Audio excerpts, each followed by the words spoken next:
Like one time, I was DJing and I just had to take a shit real bad. Has technology hindered the art of DJing in any way? It's hindered and helped. There's going to be people that understand the usefulness of whatever that's made the art form easier. And there's going to be people that are going to take it being easier and think that's the way it's always been. Why should Drake have to say something? So they're trying to capitalize on bringing in that demo to stay relevant in the conversation, to shout out MAGA. And he says nothing. Your silence speaks volumes. He, on that same album, called out DJ Khaled for not saying anything about Palestine. Yep. But yet you sit your ass up there and not say a fucking word when the White House and everything that they have going on right now utilizes your art form to promote their ill activities. And we talked about earlier, like Complex they're an antagonist domestic terrorist group. Like at this point in time, They're like, what can we do to it up?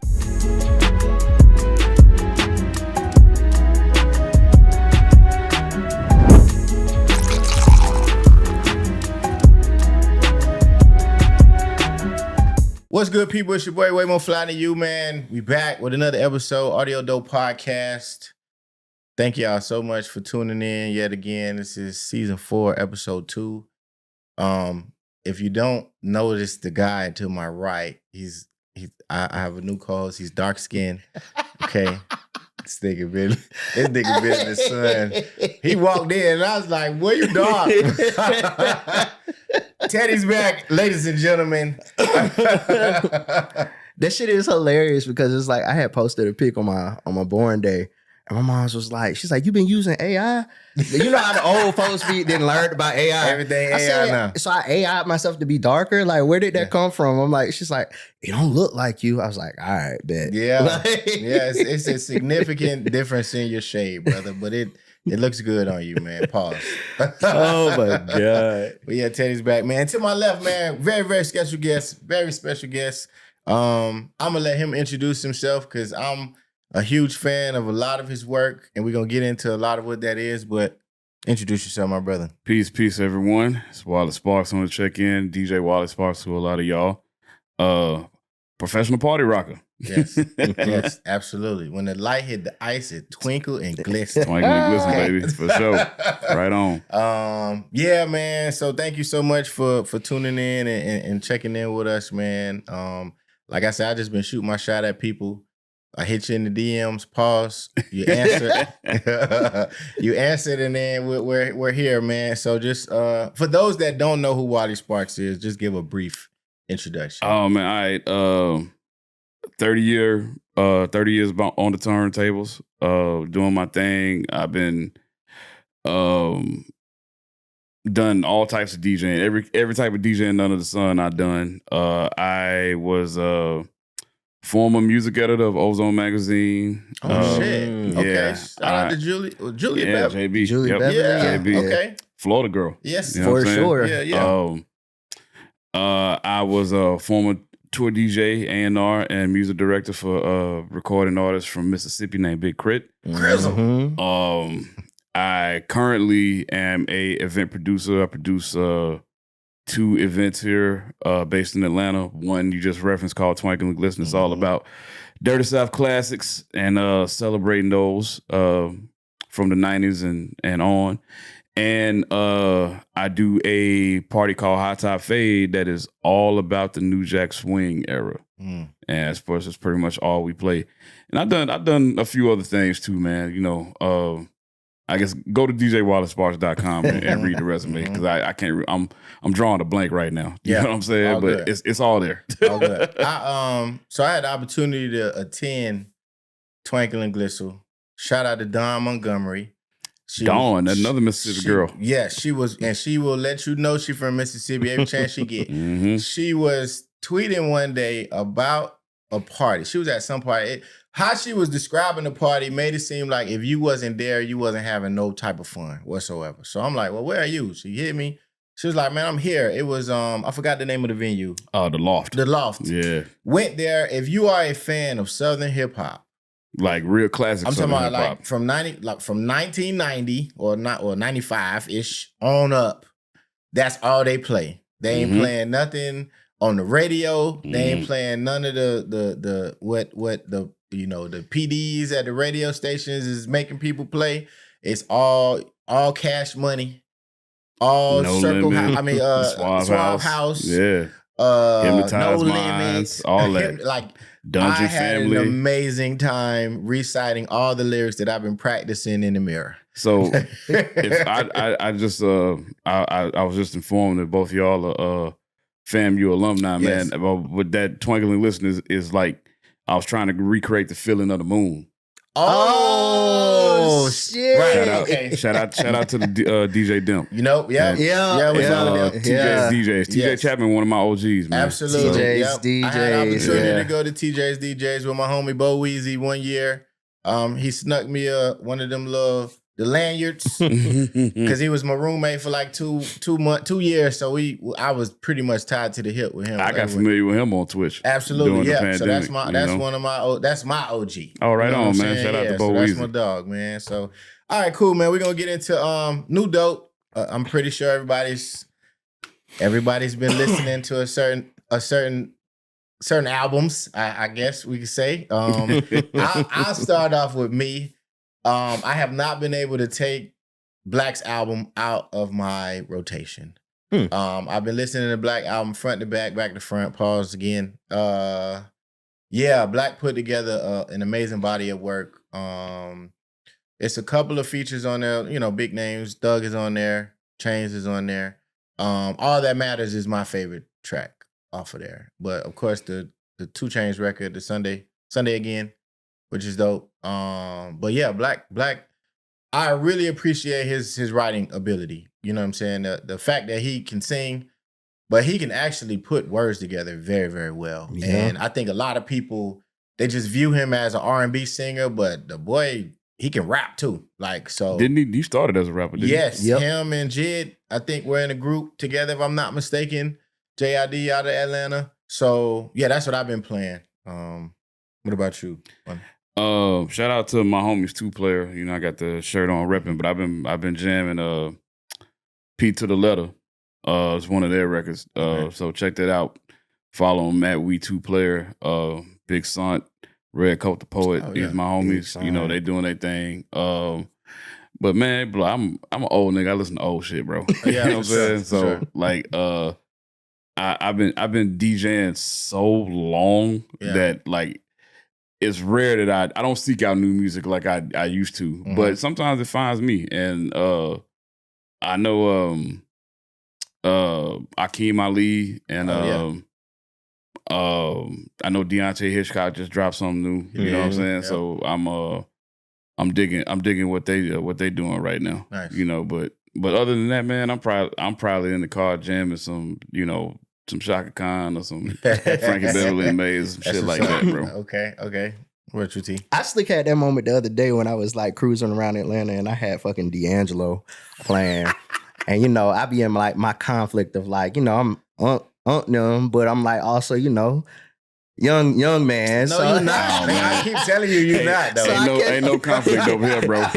So- I know exactly what I am. Right. You know what I'm saying? So yeah, but no, knew that I'm jamming. I love the Isaiah Rashad album. Been waiting for that for a long Shout time. out to Chattanooga, Tennessee, baby. Chattown, yep. It's my Fucking hometown. love that album, man. But yeah, that's been on repeat. Shout out to Devin Donald. It's a new cat out of Vegas. Like Okay. he's got this record called Satin that's been going real crazy. That's pretty dope. Mhm. And 2 others, Hard Nard got Atlanta on fucking Smash. He Or they call him does. Fat Smack. Oh, that's the same person. Same person. Okay. Same person. I was wondering who this Fat Smack person was. My bad. I didn't mean to cut you off. Go ahead. But yeah, I've had them records on repeat. And lastly, shout out K1. I'm always shouting her out. Fucking the maven of what do they call it that she's pissed about? Strappin' B. Okay. The new Strapping Okay. B. Because that's Kaylani's All right. girl or ex. I don't know, but All right. they call it Strappin' B. But she has this new record called. Oh, like for the It's not a real thing. They just been making fun of it Oh, because wow. there's Okay. it's a lot of it's a lot of lesbians that are like killing it in the R&B culture right got now. it. Okay. But she Is has this hilarious. record called That is. "Touch Myself" that is like Okay. fucking bananas. Yeah. Like, yeah. I can't stop playing it. Touch yourself with the strap. I touch myself That's when I crazy. think about you is what she's singing in the hook, and I'm like, oh shit, like, on. yeah. That's crazy. Okay, Hey. yeah, I got so Fast Mac. I think Change brought him out at Birthday Bash. Yeah. So that's once I've been hearing the name, but once I kind of saw that happen, I was like, oh, okay, this is he's been co-signed by a couple of people already. So we probably gonna see more of him. So yeah, that's what's up, man. So I guess we get right into it. You know, the Owl Man released 3 albums. I don't know which of the 3 that you all have heard. I have heard 2 out of the 3. I've heard 0 out of 3. Okay, so good to know. Just keeping it real, bro. Hey, one time for honesty. Yeah, for sure. One time. So I've heard Iceman and I've heard what is it, Habibi? What's the other I one? don't even know how to pronounce it. I don't know how to pronounce it. The one with the white lady on the cover. Is that his mother? Is it? I don't His know. mother's on one of them. Yeah. That's- So then okay. that's the one I heard. Yes. Yeah. I'll let you start. Me? I mean, Yes. okay. Initial thoughts. When I saw it dropped and I saw 40 songs, 3 albums, what I'm saying now is what I have said to everybody that's asking my opinion.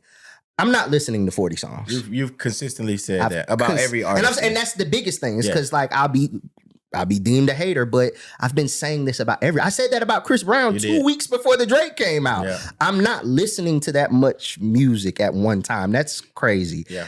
I listened to the Iceman album and it's cool. Like I rock with it. Like there's records on there, especially the ones they go on the radio with. That Janice Shut the Fuck Up. Yeah. And it's another one. Oh, I always call it Shibuya, Shabuzi, Shebang. Shebang, whatever it is. That shit hard too. It is. But it's a long. The project's long. I don't, I just don't have it in me for that. Yeah. The other 2, I like.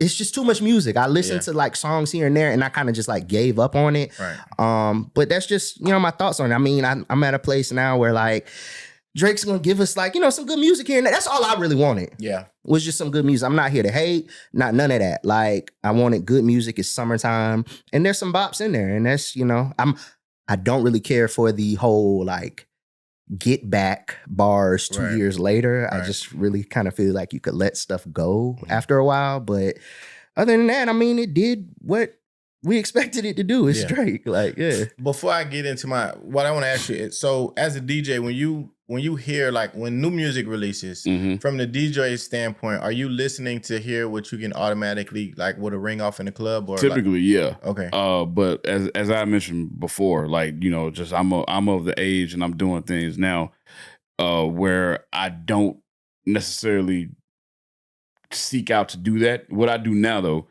is like say something like this Drake comes out. This is an album that I know there's going to be something on it that I'm going to have to play eventually, right? Yep. Mm-hmm. So what I will do is I'll rely on friends like my homie DJ Artistic, Okay. or other DJs locally around the city that may be younger than me to give me the guidance and let me know. All right, these are the things that are ringing off, Mm-hmm. and I'll go to the album and I'll listen to those songs and I'll figure out how I can apply it to the things that I do. Right. Mhm. You know what I mean? So, but years ago when I was frequently diving into new music head first, that's kind of how I would do it. I go listen to the album. I listened to the album straight through just to get a feel of the album. And while I was listening to the album, I was like, okay, I think this will work. I think this will work. And then I would try it. And then ultimately, man, you always gotta kind of let the people decide. They're gonna tell you what they actually want to hear when they outside. You know what I Absolutely. mean? So that was sort of my approach. That was always my approach. And it's sort of still my approach now. I let music find me now. I don't go looking for it like that anymore. Yeah. Okay. I'm gonna tell you right now, Shebang, you definitely That's the probably one? gonna Okay. be playing that. I definitely You're gonna hear heard. it probably before you start playing it. I definitely heard people talk about the Janet Shut the Fuck Up song. Yes, Yeah. that's Yeah. on heavy rotation in Atlanta. Okay. I should say. You got Shebang, you got the Janet Shut the Fuck Up, Lil Birdie.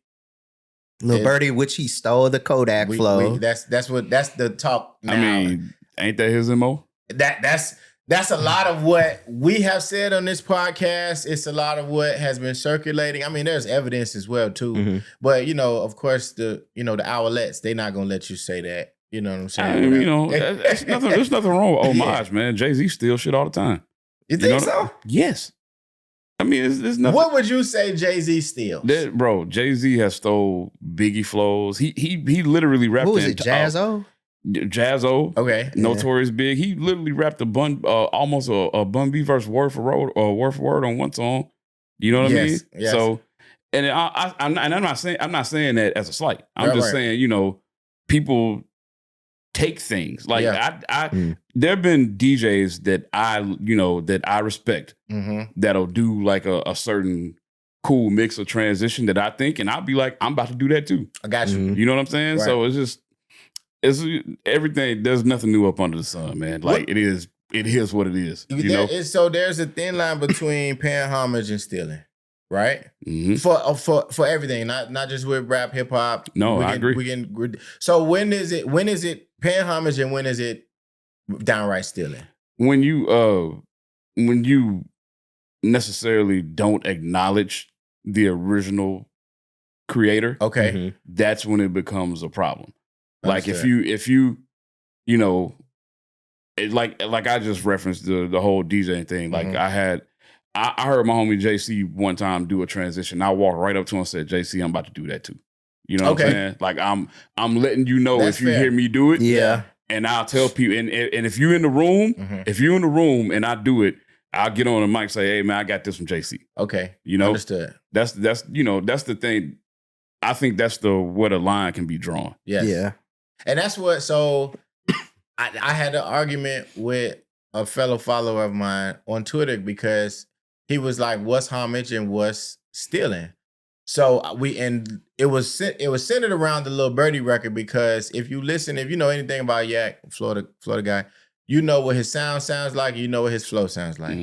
Soon as I heard Lil Birdie, I said, oh, Yak was either supposed to be on this or it was Yak's song first and he gave it to Drake and Drake used the flow. Well, however it went, this is a Kodak Black referenced aura track. Are you familiar with the prior context though? That's why I'm like, he took that. So when what was the 21 Drake album? It was it came out like 3-4 years ago, The right? one with Jimmy Crooks on it. Yeah, that one, right? Okay. So when that album came out, Kodak had like one of his moments online because Kodak and Drake were like really cool. Drake had bigged them up as being like one of the big new artists of the generation, this, that, and the third, right? Certified Lover Boy? No, CLB was his last album. No, I'm saying you said 2021. It was after CLB, I think. Okay, then you're right. Honestly, never mind. But so Kodak was saying that him and Drake had a whole album in the can. Okay. I believe that. And that he was like, just giving, like he venting that he was mad that, and here you go put out an album with 21. So I do remember that. That never left my mind. So when I heard Lil Birdie, I'm like, it's a whole record. this is probably like a whole record that they did or like he took that was probably a part of the scraps of what was supposed to be the Drake Kodak Black album. Right. Because it was there. Yeah. So let me ask y'all something as men from Florida and hip hop fans from Florida. Clearly y'all are Kodak fans, right? What's the difference between this Drake record that y'all talking about now and what Cardi B did for her breakout single? Because that's pretty much a Kodak Black song with Bodak Yellow. You know what I'm saying? For starters, I believe Kodak Black's on the publishing. Okay. For starters. Okay. So if you're on the publishing for a diamond selling album, you good. That kind of like deads all conversation. Yeah. There you go. That's my only thing with it. Like, And I think too, if you, for me, when I see people pay homage, I would like to see whatever you're referencing or whatever you're utilizing, incorporate the person. Right? So like have a feat like in Lil Birdie, I think there would be no type of backlash if Kodak Black was featured on Lil Birdie. None. I don't think anybody would have an issue with that. Cause the guy I was arguing with, he got on me about it was a Pusha T record with him and Kelly Rowland. But Pusha uses Mace's flow. Dang, I forgot the name of it. It's on the My Name Is My Name album, I believe. But it's a him and Kelly Rowland record. But he literally pays homage to Mace by using Mace's flow from, I forgot, I think Feel So Good or maybe one of those records.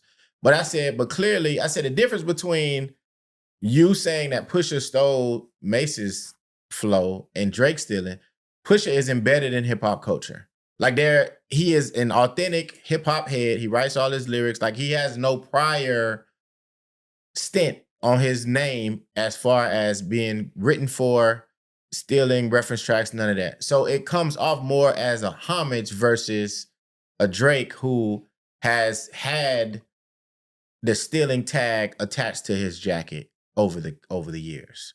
So that was my, breakdown of that.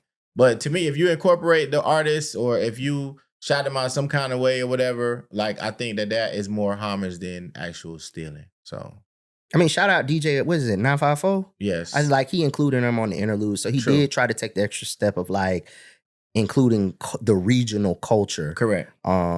So I do see that. But yeah, he could have shouted him out or something. It's just, it doesn't escape me that the timeline of like what did happen and right. and then that record came out, But the record hard though. The record is hard. But it's also not his first time kind of being accused of that because when To The Max came out, I don't know if you know about DJ Chipman in Miami. Yeah. Okay, yeah. So beam. Correct. So that whole To The Max, like the intro to The Max, like that's Florida.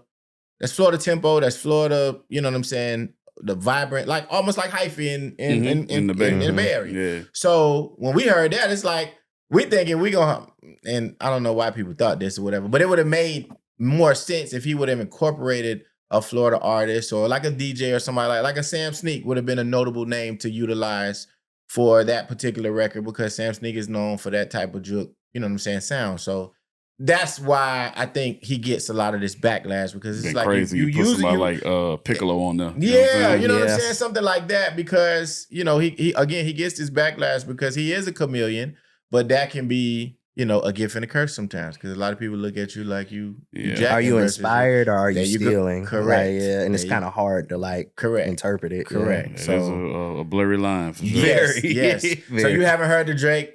None of the Drake albums at all. Okay. No, I have not.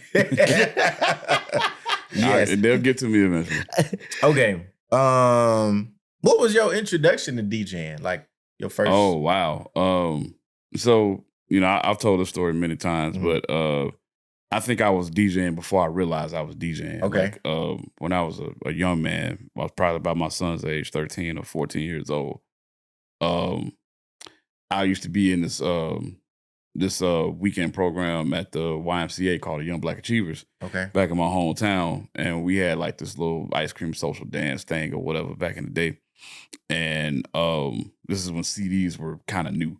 The compact disc format was in its infancy. And they had a CD there that they just played on a loop. And it wasn't really getting the kids activated. I asked my mom to take me back to the crib to get my boombox and all my cassette tapes. Okay.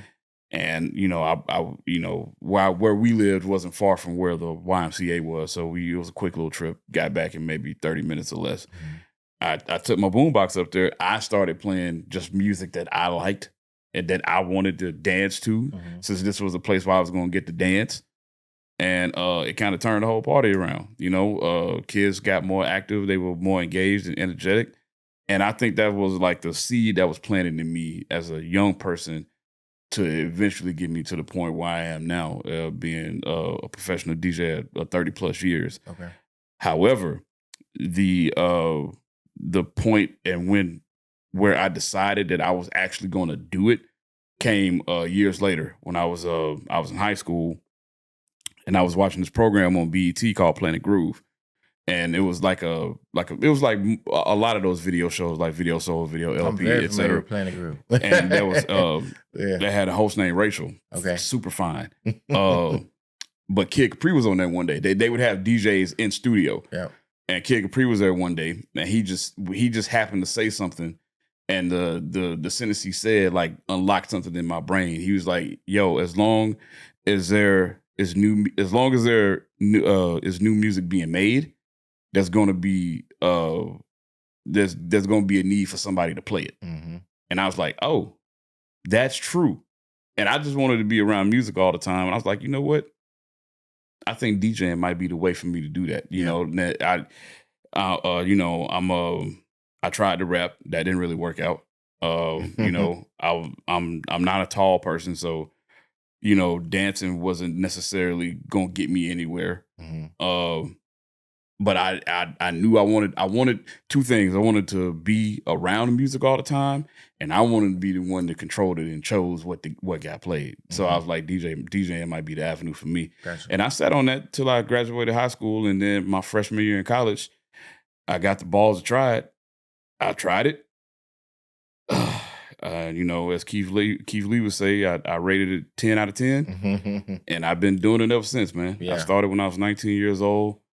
I'll be 49 years old on my birthday. I've been DJing. I've been DJing the entire time. Yeah.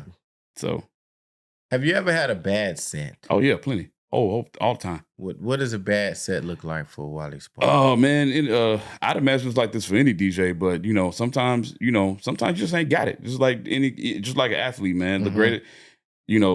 The greatest athletes of all time, depending on whatever sport you play, you know, you're just gonna have a bad game. And sometimes I just have a bad set. I'll go out there and, you know, get hired to do my thing, and I can't get nobody to move. You know? Oh, that's what you consider a bad set. Oh no, there's other reasons too. Like, okay. I mean, I could have technical failures. Okay. I could be in a situation where I'm not reading the room correctly and play the wrong song and piss somebody that is a decision maker off. Like all sorts of things can happen. And all of these things have happened to me. You know, I've had tech issues. I've had you know, there's been times. It's funny, might be a little TMI. It's like one time, you know, I was DJing and I just had to take a shit real bad. You know what I'm saying? And I had to, you know, it got to a point where I had to make a decision. Yeah, you know what I'm saying? But any of those things can, you know, qualify as a bad set. And you've been doing this as long as I have. You're gonna go through all of that, bro. You know what I'm saying? Everybody's gonna have some sort of issue. You know, I could be dealing with something mentally or emotionally that ain't got nothing to do with nobody in front of me and still have to go out and perform. And whatever I'm dealing with inside might come out in the music that I'm choosing to play. You know, anything could happen at any point. You know what I mean? So just gotta learn how to push through it, you know.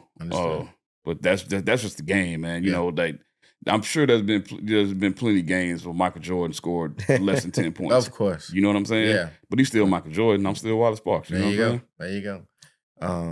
I was gonna ask, you know, especially since, you know, you're in the field of like curating events and like, you know, when I was living in Atlanta, I remember like, you know, I remember like Work Crew. I remember like shout out to Sean Fallion and all the different stuff like, you know, he curates, right?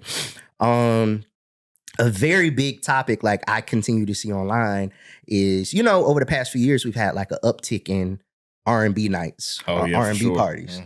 I have lots to say about that. So let me see if it's like, if it kind of like coincides with where I'm at, right? So with these new R&B nights, right? My constant complaint, which I'm so happy to continue to see people, is not my only complaint. Like I see a lot of people complaining about it, is that the music is so stagnant. It's the same. I feel like stagnant in what way? I'm going to hear "Can We Talk" every single time I go. And like, you know, or I could go down the list of like the same fucking R&B songs, right? But like, I feel like you spun at the Groove before, right? The Groove is my party. I started that party. Okay. Wow. Okay. So dope. So I started that, but I partnered with Work Crew. We did it together for a long time. But. So I remember the days of the Groove, and I'm glad you're here. Hopefully, prayerfully, so one of these days y'all go back to the basement for like an anniversary event, right? But my early like first few years in Atlanta, I used to look forward to and shout out to my dog Eddie because we used to always go. I would go to the Groove and the basement. Have you ever been to the basement? I haven't. The basement it's a new venue now, but it's not the basement anymore. Damn. But it's still there, but it's not it's a completely different venue now. Okay. That shit was like it was perfect Felt for like a house party. R&B. It was a house party, like a hot box. Mhm. I would always go and leave with like a new girl like every week because I done fell in love and shit. That was the point. It Okay. was the vibe. Now was you the fast point. forward now and it's like an R&B night is like, I'm not gonna like call clubs our events, but you know, like R&B night in the city is like everybody sitting still on a couch smoking hookah, men and women, So- and playing Can We Talk every single Wednesday like it's a brand new song. Yeah. All right. What's I the, mean, if you and it's get, one, what's the, is, not Creighton, bro. They do it on Block and Wednesdays. Drum. Yes. I DJ'd there for a while too. Okay. But Block and Drum. That's Yes. that's a different story. Okay. If you want my version of the groove story, I'll tell it to you. Yeah. If you want. So the groove, I started a party in 2015 Mhm. by myself. I was here. Okay. And I started it not at Graveyard, but the venue above Graveyard. I mean, not at the basement, but the venue above it, Graveyard. Yeah. I started it there R.I.P. initially. And I did it for maybe 6 months and I was failing bad, real bad. Mm.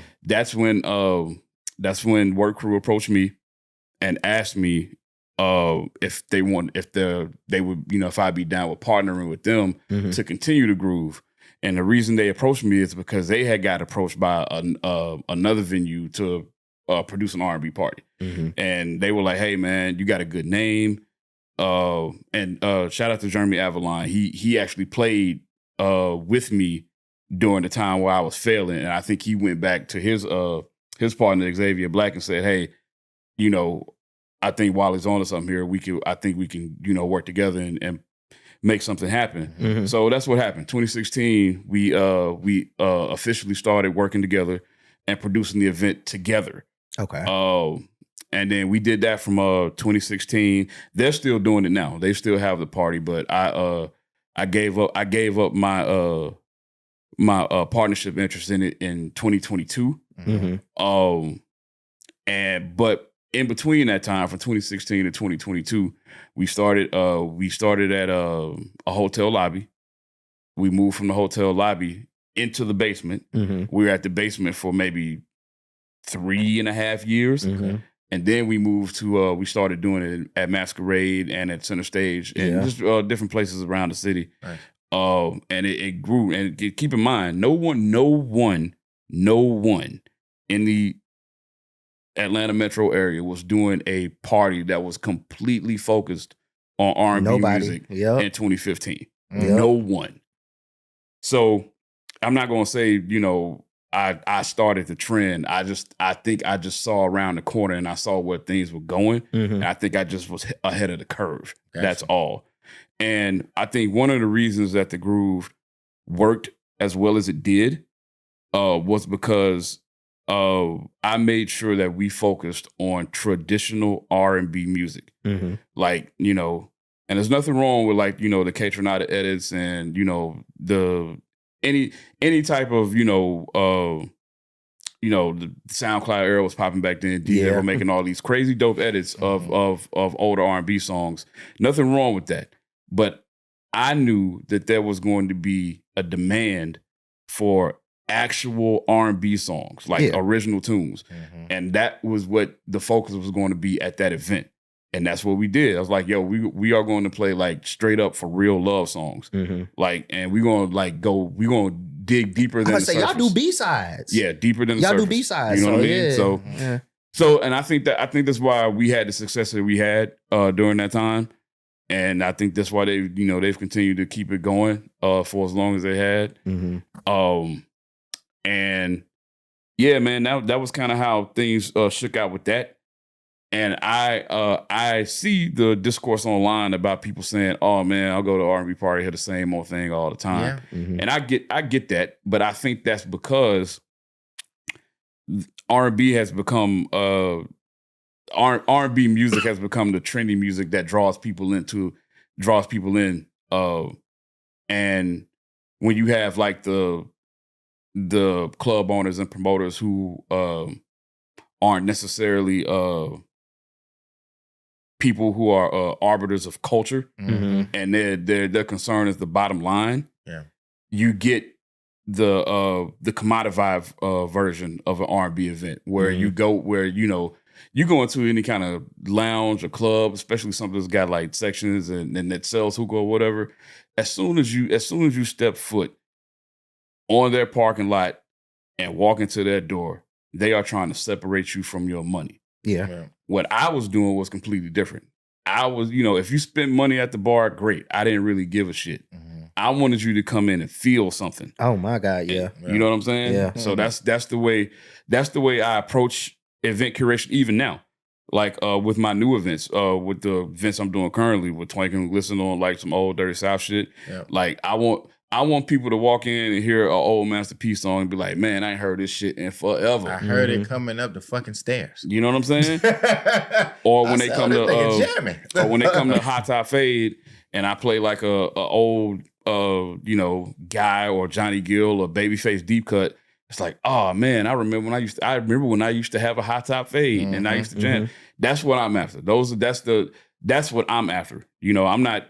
I am trying to make money. I'm not going to front like I'm not. You know what I'm saying? Right. Because I have to make a living, right? But I want to make a living playing shit that I like. Yeah. Yeah. And I don't want the thing that I like to get reduced to something that is a hook to get you to spend bread. Yeah. And I think that's what the R&B party, just the R&B party in general, has turned into. It's like it's a hook. You know what I'm saying? It's not like people aren't doing R&B parties because they love R&B music. No, they're doing R&B parties yeah. because they know people will show up for them. Right. Yeah, it's become very routine, right? Yeah. And it's like everything about the event is routine. And it's just like when you say like the word feeling, like I remember being at like the Groove or like, events that are that in touch culturally, like, and I'm an R&B head, right? I'm more of a modern R&B head, but it's like, I'll hear Frank Ocean and know that like I could have never heard that anywhere else. And be like, oh shit, like,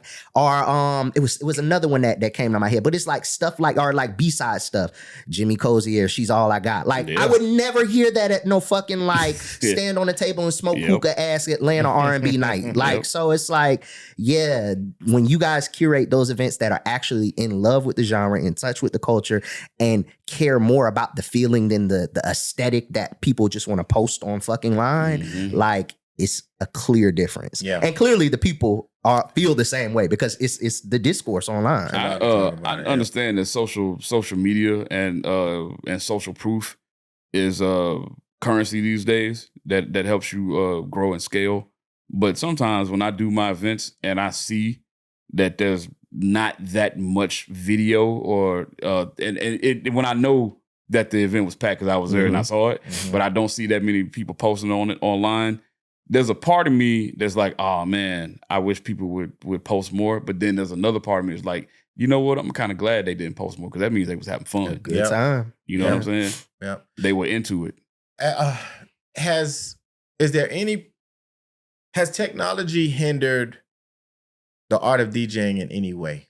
It's hindered and helped. I mean, that's what any kind of technological events. There's going to be people that understand the usefulness of whatever has come about that's made the art form easier to apply, and there's going to be people that are going to take it being easier and think that's the way it's always been, and this is the way it's going to be. So I mean, it's sort of catch-22. Can you give me an example of a way technology hurt and helped? All right, so when I started DJing, there was a multiple level investment that was going to be involved if you wanted to call yourself a professional DJ. Okay, I had to invest in time. Which was the biggest investment because I had to buy my music. I had to create a collection. I had to buy all my gear. I had to, and then I had to practice to get good so I would actually get work, right? Right. And back when I came up, there was no way that you were going to be hired as a DJ if you were ass. There's a whole lot of ass DJs around, a whole lot. Right. You know what I'm saying? And I believe that the people that are no good at it and are able to get the work is because of technology. Because now, what would have cost me a close to $3,500 financial investment and a 3-year time investment. Someone can go online, buy a hard drive, pay $200 or $300 for a hard drive of 30,000 songs, go buy a $300 DJ controller, some cheap ass RCA cables, and go online and post some 15-second clips of them making some shitty transitions, and someone will be like, "Oh man, that was great. Yeah. Let me hire you. Let me hire you to work," and they can go work. Yeah. That was not the case when I started. Right. So that's an example of how it's kind of been bad. Right. But also it's good in a way where, for me, somebody that is 30 plus years in, I have access to so much music that I wouldn't have had access to before because I had to carry vinyl. And when I had to carry vinyl, all I had to play for the entire night was what I had. Right. Now I have access to so much more. And, I don't have to carry vinyl. I can carry 20 crates worth of music in a laptop now. And I don't have to worry about, fucking my backup, anything like that. And you got the history of music as well to rely on as well, too. Yeah. And, there's certain like technological advances, like I use this thing called Phase DJ that's basically like digital needles. So if I'm performing, like if I was still on tour and I was on stage, one of the things I used to have to worry about when I was using turntables was the rumble from the bass on the stage that would make my needle jump all the time. Needle jump during the performance is no good, but now there are things like Phase DJ where, I have a digital needle or CDJs where I don't have to worry about that kind of thing anymore. So those are technological advances rather that are beneficial. Gotcha. Okay. Cool. I think across the board, like it's hilarious when I think about it, like how you're saying, essentially it's gatekeeping has been like removed back. So it's the same thing with the idea of making music, where like beforehand you had to spend all this money and go to a studio to make the music. In your house now it's like if you got a pair of headphones, you can download BandLab and you can anybody can rap. Just like you say, anybody can DJ. So it's you get after it. Yeah, there's this quality filter that has just been completely shot to hell by the fact we have these technological advances. And while they do create like a level of efficiency, it does just allow anybody and everybody but to you do know what shit. though? The cream always gonna rise to the top. You take somebody like Steve Lacy that made a whole album in GarageBand. You know what I'm saying? Yeah, it's true. Like, that's a good thing. But who knows, that might be somebody named Lacey Stevenson that tried that shit and fucked it all up. You know what I'm saying? So gotcha. Okay. Switching gears a little bit. Teddy, you have put on the docket the DJ Head edit. Oh yeah. I saw a little bit about what it is, but I know people was getting on him about not doing that. So can you kind of briefly explain? I mean, he kind of walked, I think I read that he walked it back a little bit, but basically the record that's on the Iceman album, Too Hard for the Radio, basically it's a flip of God, it's killing me, from the Bay Area. Mac Dre. It's a Mac Dre record that they flipped. But shout out to P-Lo and Cardi and them. They from the Bay. They the ones that produced the record. But he's taking shots at Mustard and saying some other stuff, right? So obviously, just like you were saying, like you have no choice but to play certain Drake records because you see the people are kind of calling for this, right? That's one of those songs that's kind of raising its hand, as we say, that's making its way into the rotation.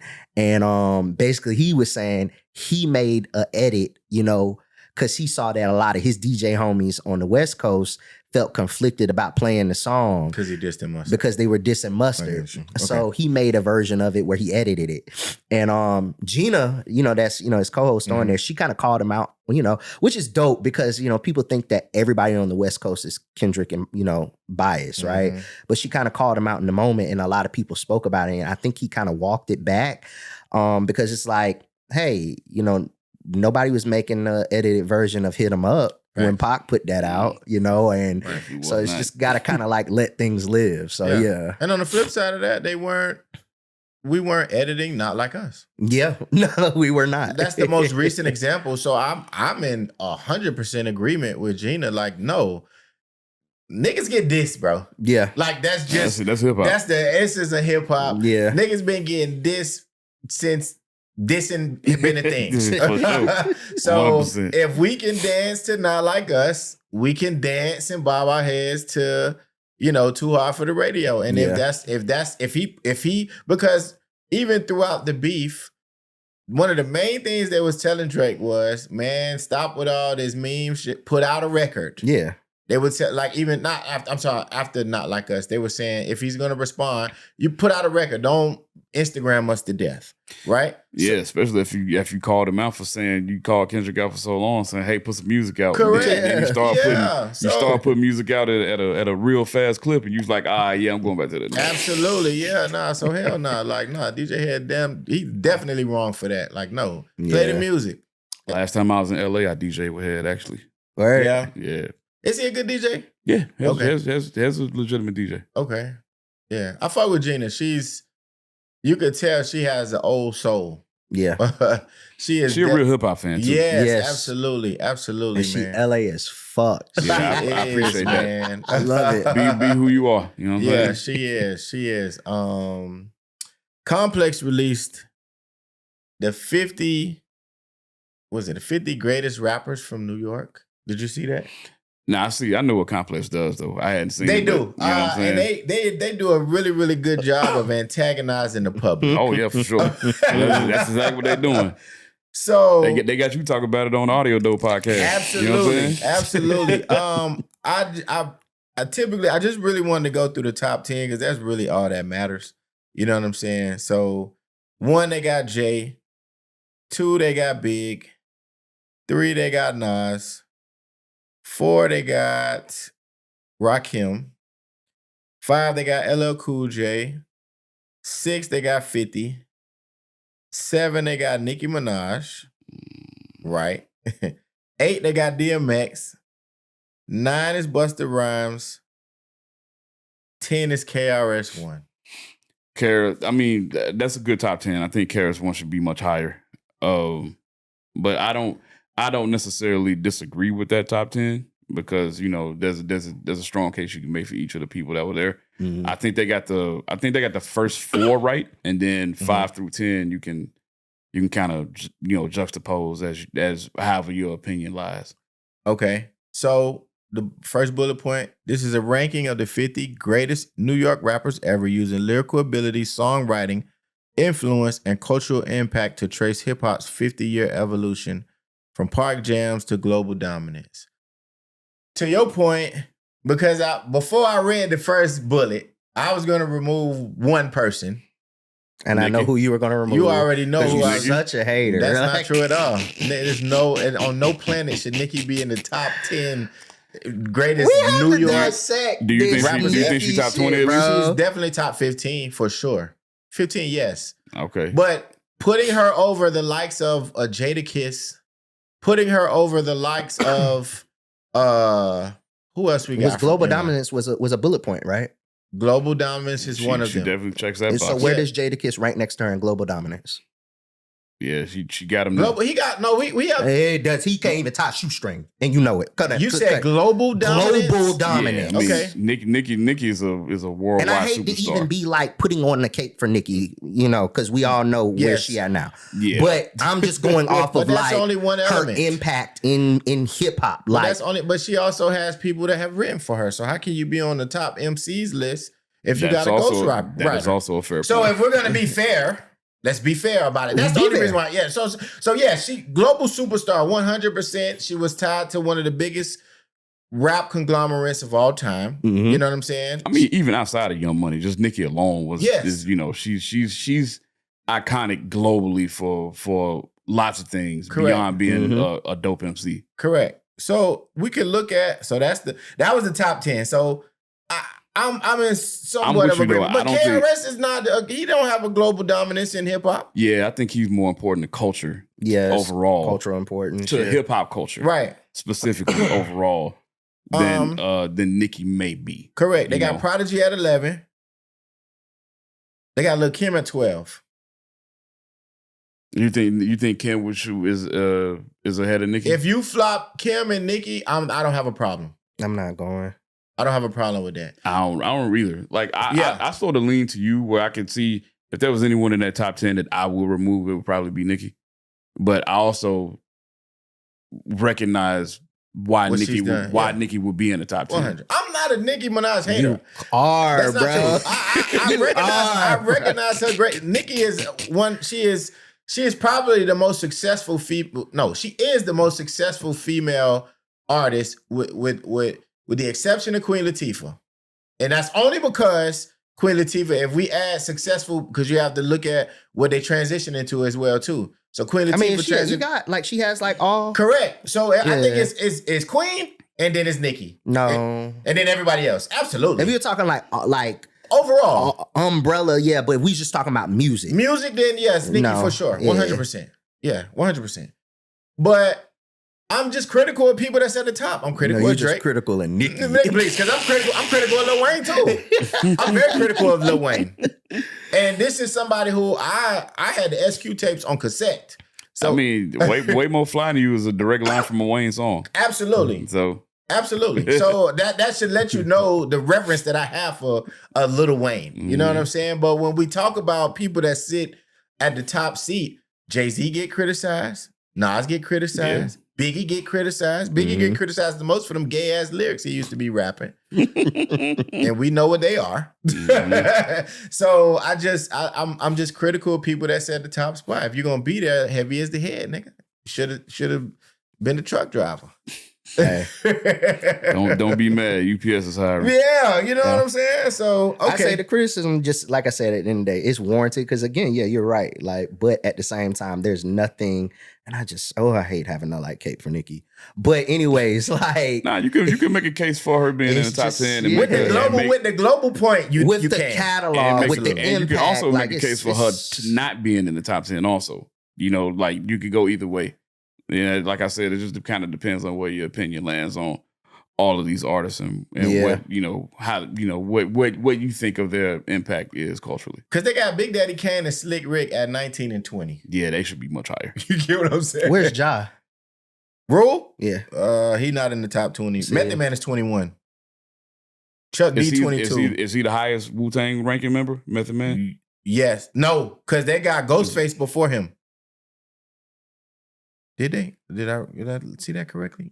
No, Ghostface is after him. They got Cam at 17, Jadakiss at 16, and Big Pun at 15. So it's like the list kind of all over the place because I guess after the top 10, if you're gonna, to me, you should base the top 10 and have a strong, if all of the bullet points that we read in the first bullet, like global dominance, lyrical ability, that should be your top 10. And they got most of it right, I believe. I'm curious to know who they got at 50. Probably somebody brand new. I think it was French Montana. I'm about to say it's probably somebody brand like newer. I was going like French somebody was like 50. Pop Smoke or something like that. French was 50. A Boogie was 49. Okay, all right. I wonder where Pop was on there. Lloyd Banks is 48. Oh, that seems low. Yeah, that's very low for Lloyd. People like to forget. Styles P 46. Man, yeah, but you know his stuff was more mixtape stuff. That might that might be our hip hopness. Fab is 43. Nah, that's crazy. That's what I'm saying. That's absolutely crazy. That is a little crazy. Fab is 43. You're not gonna give me 42 rappers from New York that are better than Fab. I don't even know who this is. Positive K? Oh, Positive News from De La Soul. You don't know who Positive News from De La Soul is? My fault. That's plug one. But over, I don't know, over Fab. Nah, Positive News he's definitely above Fabulous for sure. Above Fab? Yes, 100%. Okay. De La Soul. I'm familiar with really, and he was the best rapper out of the three. They got Nori over Fab. Like this, yeah, that's crazy. This thing is ridiculous. Who? Nori over Fabulous. No, I don't agree with that though. that's nigga. Ja Rule is 36. Okay, let's just stop it there. But again, we talked about earlier, like Complex is they're an antagonist, domestic terrorist group. For sure. They are. Like at this point in time. They're like, what can we do to fuck shit up just out of nowhere? Exactly. It's and provocative. It seems to always happen going around a Drake release too, for some reason. Oh, it's smart. That's smart business. Yeah. Like, you know what I'm saying? To add insult to the already common discussions that are going on. Now you're gonna throw this bullshit in there, and I'll have people arguing more and more after that. But yeah, no, I don't really agree with that list whatsoever. The top 10, like I said, is debatable. They got the top 4 right though. I'll give them that. 100%. I think they had to have the top 4 right because Biggie, Jay-Z, Nas. That's on everybody's list, and just depending on what order you gonna put them in. That's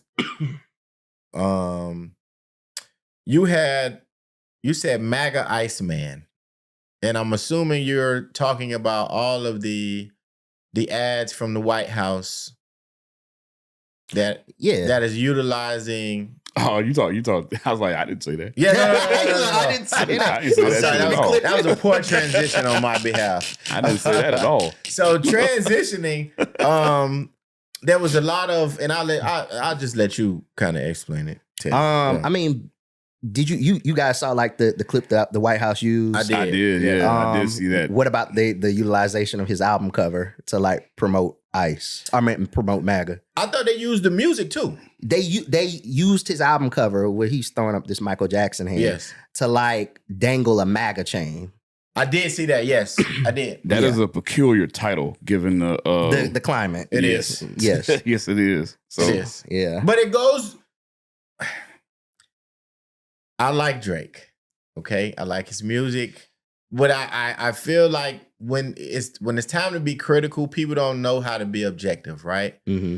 But these are some of the things that Kendrick Lamar was pointing out during the whole battle.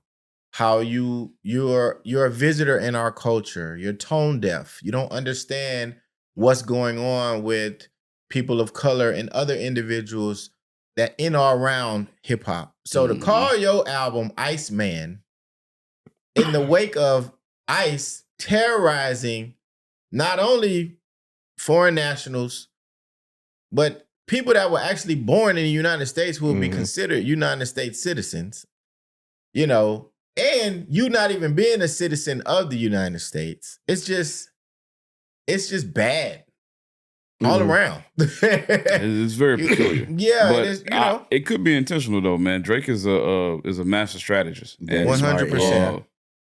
It definitely. I'm sure there was some sort of intent. I don't think he would release an album without or title his albums what he titled them without some sort of intent, whatever that intent may be. Yeah.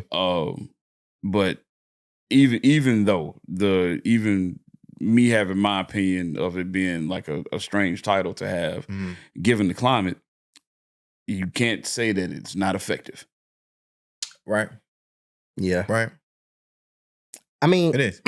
my thing about it is, right, and I'm not going to say his name, but shout out to it's a certain social person here in Atlanta that has a platform or whatever, and at this point, he's got to be on payroll by Drake. He is. You know what I'm talking about? Yes. Yeah, he's got to be on payroll. The guy by that Drake. just got the chain.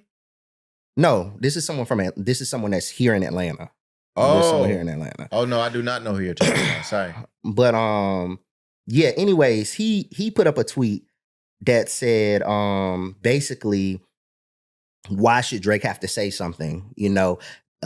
America allowed Kendrick to perform halftime at the Super Bowl, so Drake should not be held accountable to say anything. All right, listen, Isaac Hayes. Basically. Oh, the third. Got yes. it. Okay, yes. Listen, at the end of the day, He's interesting. very, very. At the end of the day, Drake, yes, he's from Canada, right? But the music he makes is of our culture. You're benefiting off the backs of Black culture with the music that you make. Yes. But you elect silence when the White House and everything that they have and everything that's going on that affects us utilizes your fan base, utilizes your art to promote, what they have going on. When they played with Sabrina Carpenter, she said some shit. Yep. When they played with SZA, she said some shit. Nigga, when they played with his family, because Isaac Hayes, when they played, I think they played an Isaac Hayes song at an inauguration or something, and the family issued a cease and desist. Exactly. So yeah. So it's like, yes, Drake should say something. And at the end of the day, him not saying something speaks volumes to me. And the fact that the White House even played like that speaks volumes because they know the demo that he kind of caters to at the end of the day. Mm-hmm. They're trying to access that demographic. Yes, he's going on 40. Is Drake 40 or is he going on 40? He's somewhere in the ballpark. Like he might be shy. But yet he still makes music for people that are like 18 to 25, right? So they're trying to capitalize on bringing in that demo by fucking playing his music in ads, utilizing the cover of his album to stay relevant in the conversation, to shout out MAGA. And he says nothing. To me, like I said, at the end of the day, you have a platform like that you're blessed to have, and your silence speaks volumes. He, on that same album, called out DJ Khaled for not saying anything about Palestine. But yet you sit your ass up there and not say a fucking word when the White House and everything that they have going on right now utilizes your art form to promote, their ill activities. But yet you're benefiting off of the backs of Black culture with the music that you make. It's very hypocritical.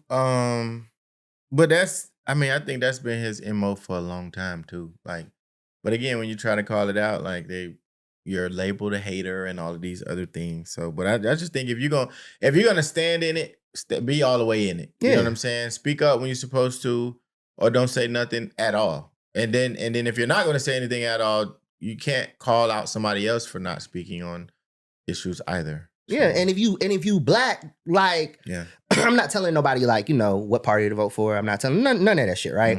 Mm-hmm.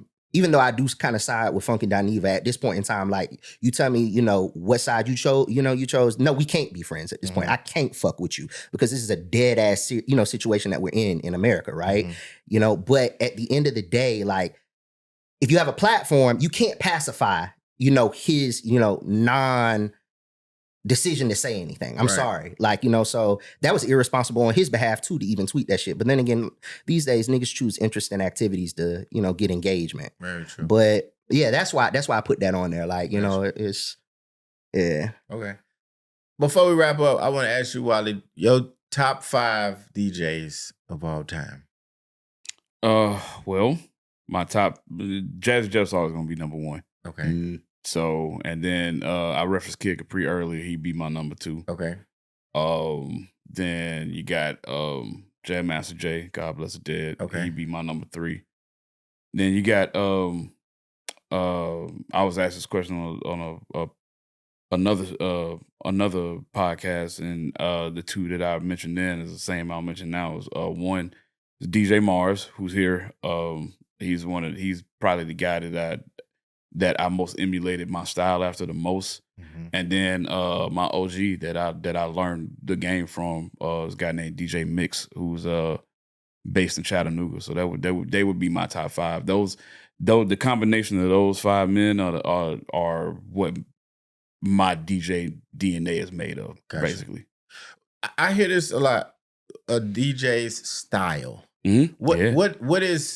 What is that? Like, in layman's terms, like, for somebody that don't understand DJing, like, what does that actually mean? So I'll use myself as an example. Like, my default setting is party. I'm a party DJ. That's how I approach everything. Even no matter what kind of DJ I'm doing, I approach it as like, I want to turn this into a party. Mm-hmm. Then you have other DJs that are legitimate music people. Like, they really, really, really care about the music, and they want you to listen to the music. They want you to listen to the selections that they choose. Mm-hmm. And you got the the turntablist aspect. Those people are I kind of look at them as like the jazz musicians of DJing, where what they're trying to do is they're trying to break the art form, to create new versions of it. Mm-hmm. The DJ Cuberts of the world, the Scratch Bastards of the world, people that are really, really highly skilled at the art form of DJing, like all the Beat Junkies, Shortcut, DJ Melody, mm-hmm. people like that. JC, who's here, is another person that's at that level, that type of skill level. And then you got like, we in the strip club capital of the world. Strip club DJing is a completely different way of DJing than any of the others that I mentioned. And you got like y'all Florida guys. I'm sure y'all know people like Bigger Rankin and Jam Pony Express and all that kind of shit. Those people, their mic work is kind of what pushes them or separates them from other people. So there's like when it comes to style, there's all sorts of styles of DJing. Gotcha. But then you got a person like when I say like the 5 DJs I mentioned that are in my top 5, and I say I'm a combination of all of them. I get my my like party rocking style from like a Mars and a Kid Capri, and I get the way I utilize the mic when I'm DJing from both of them too. The skill level and deep music knowledge, I attribute that to Jazzy Jeff. The stage presence, I attribute that to Jam Master Jay, and then just overall how I learned the game, I'll give that to DJ Mix, and all of those things combined is what gives me my own style. Gotcha. So that's how I would define style, like DJ style, from how you can separate different things from another. Yeah. Okay. You got anything else you wanted to add, bro? No, not the same. Okay. Listen, man, I really appreciate you spending your time with us, dog. Right on, man. I know we had to reschedule one little bit, but yeah, I got called into work. it's all good. It's all good. Look, what I appreciate, and I want to say it in front of everybody, what I appreciate you the most is that you were willing to reschedule and you came up with a alternate suggestion. A lot of people, when they reschedule, they're just like, oh, I can't do it.